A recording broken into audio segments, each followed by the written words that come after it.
Carolina coach Paul Maurice is now the longest tenured coach in the NHL, but he was 6 when Scotty Bowman won his first Stanley Cup, and in diapers when Bowman made the first of his 13 trips to the finals with the expansion St. Louis Blues back in the 60s.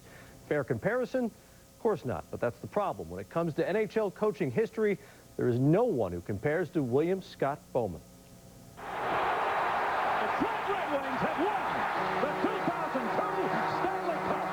Scotty Bowman's third title in Detroit is his 9th as a head coach, breaking a tie with Canadiens legend Toe Blake for the all-time lead among NHL coaches. Bowman, already in the Hall of Fame, owns basically every coaching record. Most regular season wins, most playoff wins, and most games coached, just to name a few. But Bowman's greatness transcends hockey. His 9 championships have tied Bowman for most by a coach in any of the 4 major sports, with Red Auerbach and now Phil Jackson. Bowman has won cups in the 70s with the Canadiens, in the 90s with the Penguins and Red Wings, and again with Detroit in 2002. That makes Bowman just the 3rd coach ever to win a championship in 3 different decades, and the only coach to ever win a title with 3 different teams.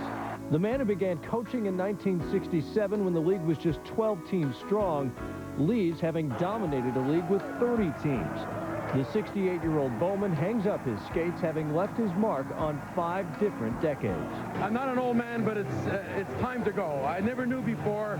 I felt this year, though, this is it, and I'm so happy that I was able to go out with a winning team.